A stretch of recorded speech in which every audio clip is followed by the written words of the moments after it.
Baik, kira-kira orang yang bertanya, apa yang saya dapatkan kalau saya beristighfar? Yang pertama, akan dicatatkan pahala buat Anda sendiri. Karena istighfar ucapan yang tidak butuh energi banyak, hanya lisan dan bibir kita yang tergerakkan, ya, suara sedikit saja, tidak ada energi yang besar. Itu adalah ibadah yang besar pahalanya. Allah subhanahu wa ta'ala memerintahkan kita dan memerintahkan juga Nabinya Muhammad sallallahu alaihi wasallam untuk beristighfar kepadanya.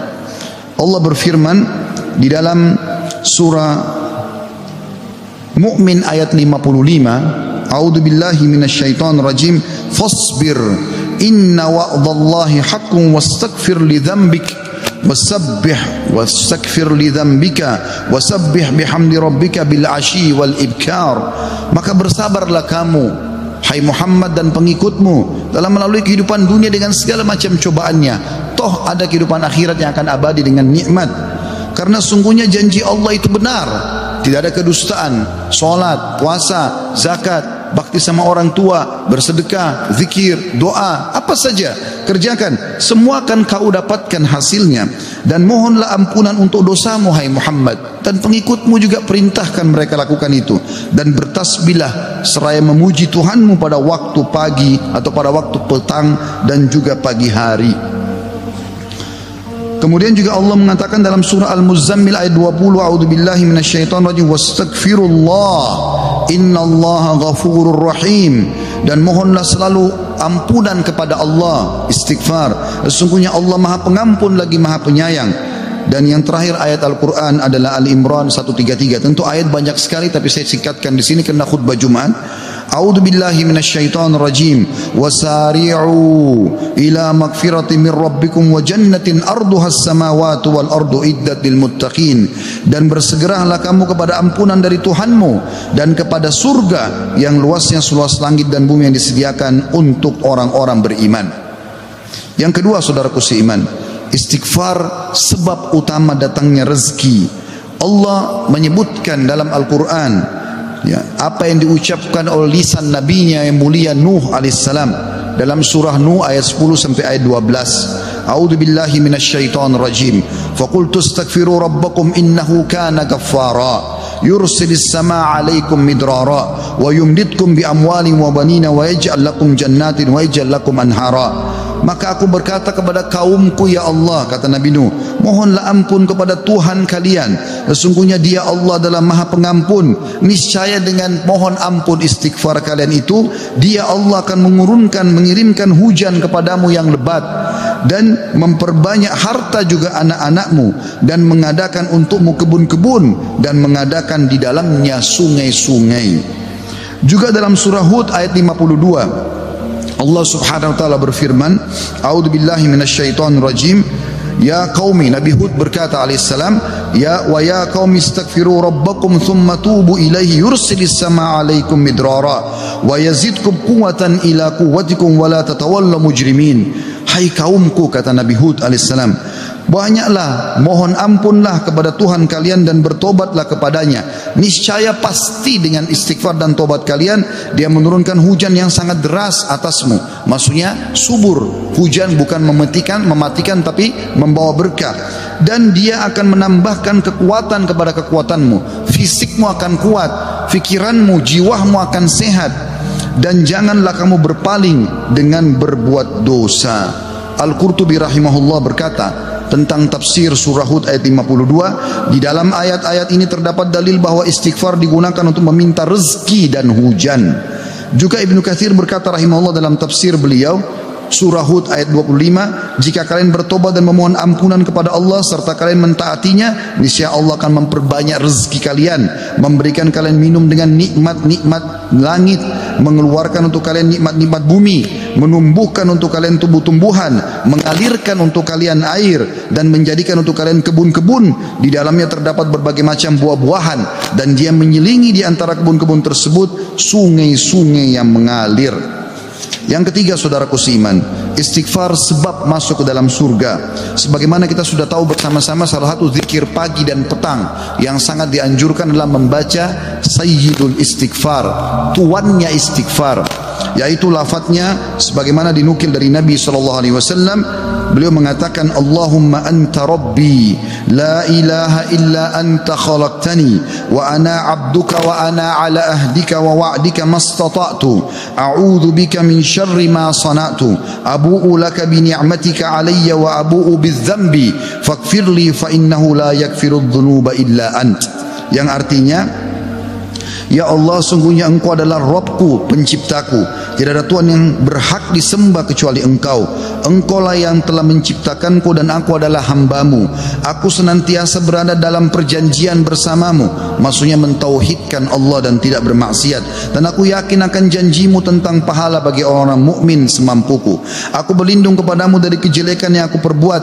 Aku mengakui nikmatmu kepadaku serta aku mengakui dosaku. Oleh karena itu ampunilah aku, karena sungguhnya tidak ada yang mengampuni dosa kecuali Engkau. Kata Nabi SAW, siapa yang mengucapkan ini, man qalaha minan nahari mukinan, dia yakin, besok dia ucapkan di siang hari atau pagi hari dengan yakin dalam hatinya, famata min yaumihi, kemudian dia meninggal pada hari itu, qabla an yumsiya, sebelum tiba di sore hari, fahuwa min ahlil jannah, dia pasti masuk ke dalam surga. Wa man qalaha minal laili wa huwa muqinun biha, dan siapa ucapkan walaupun sekali saja di malam hari, famata, maka kemudian dia mati, qabla an yusbih, sebelum dia tiba pagi hari, fahuwa min ahlil jannah.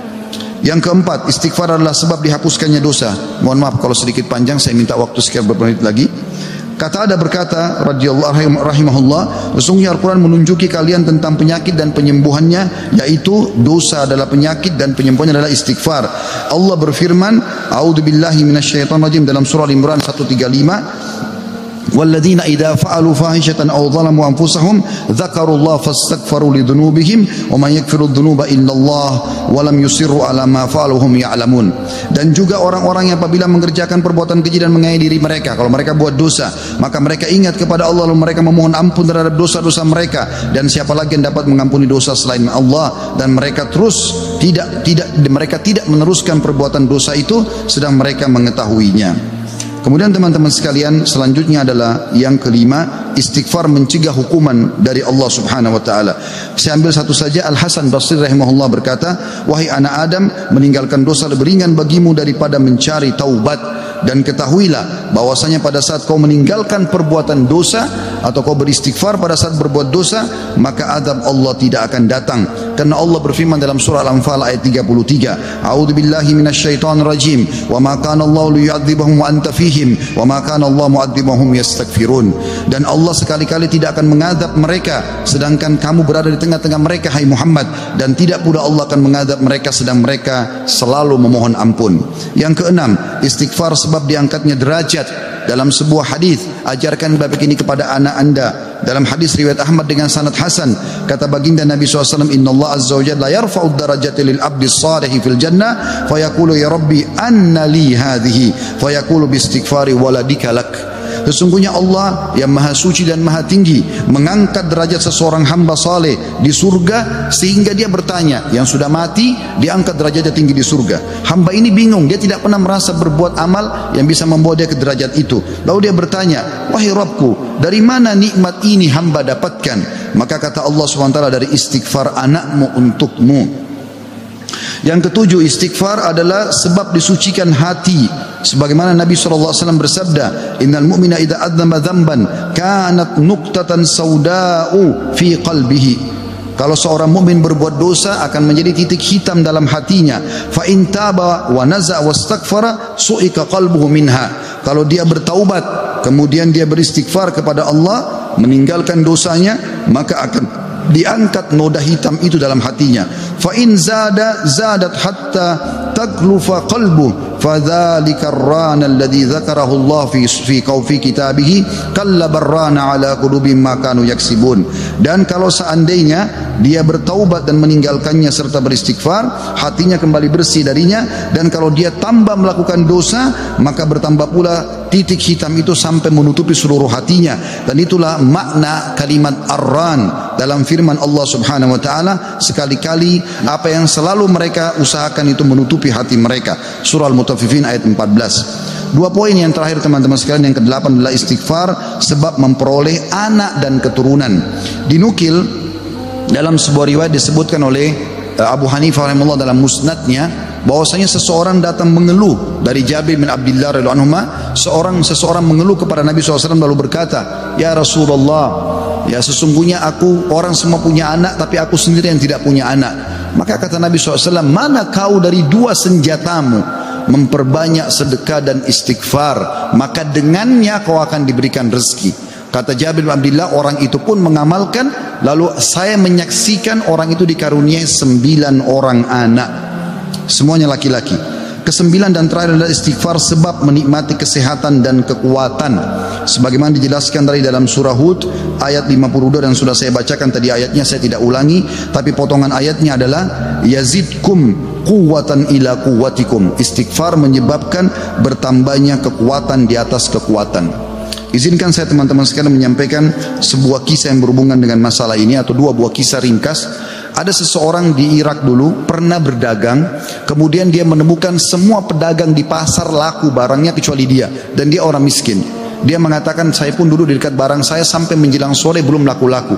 Maka tiba-tiba saya mengingat firman atau sabda Nabi SAW, man aksara istighfar, siapa yang memperbanyak istighfar, ja'alallahu lahu min kulli hammin faraja, Allah akan berikan kelapangan dari setiap kesedihannya, wa min kulli dikin makhraja, dan jalan keluar dari setiap masalahnya, dan juga razaqahu min haitsu la yahtasib, maka Allah akan berikan rezeki dari tempat tidak disangka-sangka.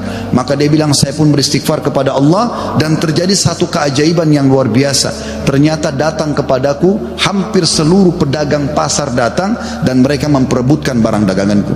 Terakhir kisah seseorang yang bernama Abu Yusuf, saudaraku seiman, di musim haji, seorang syekh, dalam kisah yang tidak disebutkan namanya siapa, sedang menyampaikan masalah istighfar. Datang seseorang setelah pengajian bernama Abu Yusuf lalu berkata, Syekh, saya ingin bercerita tentang manfaat istighfar yang anda sampaikan tadi. Kata syekhnya, silakan. Dia bilang, saya menikah bertahun-tahun tidak punya anak sama sekali, dan saya sama istri saya sedih. Lalu satu waktu saya pernah mendengarkan sebuah siaran tentang makna ya firman Allah SWT surah Nuh ayat 10 sampai ayat 12 tadi sudah saya bacakan ayatnya, bahwasanya orang kalau istighfar akan diturunkan hujan dari langit, diberikan keturunan dan juga harta. Lalu saya mengatakan kepada istri saya, wahai Ummu Yusuf, ayo kita istighfar, sudah bertahun-tahun kita berusaha berobat sana sini tidak punya anak. Maka dia sama istrinya yang mengatakan, kami pun beristighfar tidak mengenal waktu, tidak mengenal tempat kecuali di WC. Kita tidak baca di WC, di tempat tidur, di ruang makan, di halaman, selalu baca. Dan subhanallah, kata dia Syekh, bulan itu Ummu Yusuf hamil dan lahirlah Yusuf. Begitu selesai hamil lagi masa nifas, saya bilang, Ummu Yusuf, kita sudah bertahun-tahun tidak punya anak, ayo kita istighfar kepada Allah untuk anak yang kedua. Kata dia, anda tahu Syekh, selesai nifas Ummu Yusuf hamil dan kami dapat lagi anak kedua, dua-duanya laki-laki. Setelah anak kedua lahir di masa nifas, saya bilang lagi, wahai Ummu Yusuf, kita beristighfar kepada Allah untuk anak yang ketiga. Maka saya sama Ummu Yusuf beristighfar yang ketiga, dan ternyata selesai masa nifas hamil dan juga melahirkan di tahun ketiga anak laki-laki yang ketiga. Kata syekhnya, semoga Allah berkahi. Itu betul-betul firman Allah. Allah mengatakan Allah tidak akan pungkiri janjinya. Dia mengatakan, belum selesai kisah saya Syekh. Setelah itu Ummu Yusuf berkata, wahai Abu Yusuf, kita berhenti dulu istighfar untuk mohon anak, istighfar untuk yang lainnya, tapi permohonan anak berhenti dulu sampai anak-anak besar. Kami sepakat 2-3 tahun kemudian saya mengatakan, Ummu Yusuf, sekarang saatnya kita minta agar Allah berikan kita anak perempuan yang cantik dan salihah. Maka kami pun beristighfar, dan ternyata Ummu Yusuf hamil, dan sekarang saya di musim haji, wahai Syekh, sedang datang bersama Ummu Yusuf yang baru saja melahirkan bersama dengan bayinya, bayi perempuan. Aqulu qauli hadza, saya sudah mengucapkan perkataan saya ini, wa astaghfirullah li wa lakum, dan saya beristighfar kepada Allah, mengajak jamaah istighfar kepada Allah, fastaghfiruhu innahu huwal ghafurur rahim, beristighfarlah sungguh Dia Maha Pengampun dan juga Maha Pengasih.